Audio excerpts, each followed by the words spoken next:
नमो नमः। आज हम कुछ सुभाषित का पाठ करके उसके अर्थ को समझेंगे।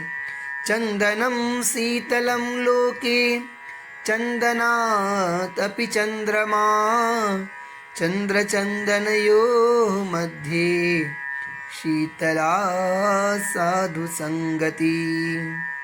कहते हैं कि दुनिया में सबसे शीतल चंदन है, पर चंदन से भी शीतल चंद्रमा होते हैं। और चंदन और चंद्रमा की जो बीच की है, दोनों को अगर मिलाते हैं, इन दोनों में जो शीतलता होती है उसी प्रकार की शीतलता साधु की संगति में प्राप्त होती है। साधु की संगति करना हमारे जीवन के लिए बहुत ही लाभकर होता है। साधु की संगत से, सत्संग से हमारे जीवन का एक उद्देश्य प्राप्त होता है। कहते हैं न कश्चित् कस्यचिन् मित्रं न कश्चित् कस्यचित् द्रुपुः व्यवहारेण एव जायन्ते मित्राणि रिपुवस्तथा। कहते हैं कि कोई भी किसी का शत्रु नहीं होता या कोई भी किसी का मित्र नहीं होता, बल्कि आपके व्यवहार से ही मित्र और शत्रु बनते हैं। आपका व्यवहार कैसा है, आपका आचरण कैसा है, आप दूसरे के प्रति कैसे सोचते हैं, वह डिपेंड करता है। वह ही थिंक आपका जो है आपके लिए मित्र और आपके लिए शत्रु का निर्माण करता है। इसलिए मेरे प्यारे बच्चों, हमारी सोच जो है वो परिवर्तित करनी चाहिए। हमें लोगों के प्रति अच्छे सोच बना के रखनी चाहिए, जिससे हमारे मित्र और हमारे शत्रु दोनों ही हमारे अधीन हों। प्रदोषे दीपकः चंद्रः प्रभाते दीपकः रविः त्रैलोक्ये दीपकः धर्मः सुपुत्रः कुलदीपकः। जैसे संध्या काल में चंद्रमा उस दीपक के प्रतीक है जो पूरी विश्व को प्रकाशित करता है, उसी प्रकार प्रभाती दीपकः रवि, प्रातः काल मॉर्निंग समय में यह जो सूर्य भगवान की उदय होते हैं ना, वही इस के दीपक हैं, प्रातः काल के दीपक हैं। अत्रैलोक्ये दीपकः धर्मः, इस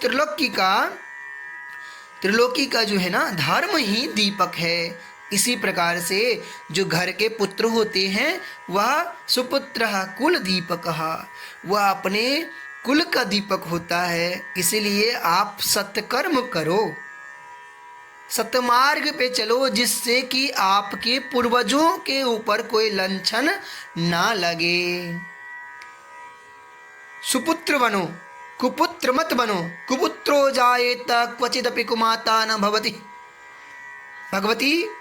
भगवती परम अम्बा जगदम्बा की जो दुर्गा सप्तशती का है, उसमें कहते हैं कुपुत्रो जायेत क्वचिदपि कुमाता न भवति। कुपुत्र जो है ना, वह भले ही पुत्र जो है वो कुपुत्र हो सकता है, पर माता कभी कुमाता नहीं होती है। इसलिए हमें सत्कर्म करके अपने वंशजों का, अपने पूर्वजों का कल्याण कार्य करने के लिए सत्कर्म करनी चाहिए।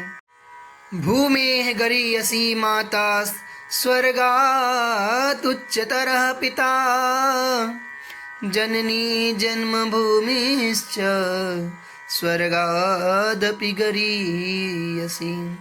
कहते हैं कि भूमि से श्रेष्ठ माता होते हैं और स्वर्ग से भी ऊंचा स्थान पिता का होता है। इसी प्रकार हमारी मातृभूमि जो है वह जननी जन्मभूमिश्च, जन्मदाता जो हमारी माँ है, उनकी जो भूमि है ना, वह भी स्वर्ग से भी प्रिय होता है, श्रेष्ठ होता है। सत्यम ब्रूयात् प्रियम ब्रूयात् न ब्रूयात् सत्यम अप्रियम प्रियम च नामृतं ब्रूयात् एषः धर्मः सनातनः। कहते हैं कि सत्य बोलना चाहिए, प्रिय बोलना चाहिए, पर सत्य ऐसा बोलो कि वो सत्य भी अप्रिय नहीं हो। न ब्रूयात सत्यम अप्रिय। आप ऐसे वचन ना बोलो कि सत्य तो हो पर वो अप्रिय है, लोगों को सुन करके बुरा लगता है। प्रियम किंतु प्रिय बोलिए पर ऐसा कि वो असत्य ना हो। ऐसा धर्म सनातन, ऐसा हमारी जो धर्म है, सनातन धर्म है, यह सिखाता है। और हमारी आचरण भी इसी प्रकार की करनी चाहिए जिससे हमारे सनातन धर्म पे कोई आँच ना आए। उत्सवे व्यसने प्राप्ते दुर्भिक्षे शत्रु संकटे राजद्वारे समस्साने च यह तिष्ठन्ति स बान्धवा। चाणक्य ने कहा है कि अगर आप बीमार होते हैं या विपत्ति से घिर जाते हैं या अकाल समय में किसी शत्रु ने अचानक आपके ऊपर आक्रमण कर देता है, या आप न्यायालय में या स्मशान भूमि में हैं और उस समय कोई आपके साथ है, आपको आपके सहायता के लिए खड़ा है, तो उससे सच्चा मित्र अथवा उससे कोई सखा संबंधी उससे बेहतर नहीं होगा। वही सच्चा मित्र है और वही सच्चा जो है आपके संबंधी हैं। उद्यमेन हि सिद्ध्यन्ति कारयानि न मनोरथैः नाहि सुप्तस्य सिंहस्य प्रविशन्ति मुखी मृगाः। हमें उद्यम करना चाहिए। उद्यम अर्थात हमें परिश्रम करना चाहिए, क्योंकि किसी भी कार्य की सफलता तभी होती है जब आप उसके लिए परिश्रम करो। उद्यमेनैव सिद्ध्यन्ति कार्याणि न मनोरथैः।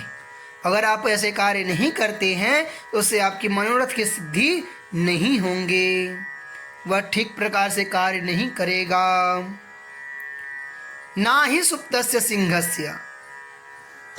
इसी पर अगर सिंह जो है, शेर जो है, अगर वो सोया रहे तो क्या उसे भोजन प्राप्त होगा? उसके मुख में सीधा हिरण्य प्रवेश कर जाएंगे। उसे भी परिश्रम करना होता है। इसी प्रकार अगर आप परिश्रम करते हैं तो आपके परिश्रम से ही आपके कार्य सिद्ध हो जाएंगे। रूप यौवन संपन्नाः विशालकुल संभवा विद्याहीना न शोभन्ते निर्गंधा इव किं सुकाः।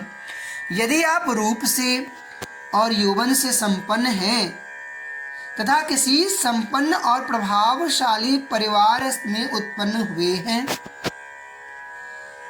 व्यक्ति आदि विद्या विहीन है, यदि आप व्यक्ति या विद्या से विहीन हैं तो समाज में सुशोभित और प्रतिष्ठा नहीं होती है। जैसे फूल का महत्व उसकी सुंदरता या उसकी आकृति से नहीं होती है, फूल का जो है ना महत्व उसके सुगंध से होते हैं। इसी प्रकार जो विद्या है वह विद्या से ही मानव का जो है ना प्रतिष्ठा बढ़ता है। उस विद्या से ही मानव के लिए उसकी समाज में एक व्यवस्था होता है, वह प्रतिष्ठित हो पाता है। इसलिए यह सभी सुभाषित जो है वह आपके जीवन के लिए लाभकर हैं। इसे ध्यान दें, इसे सुनें और समाज में इसे बढ़ाएं। धन्यवाद।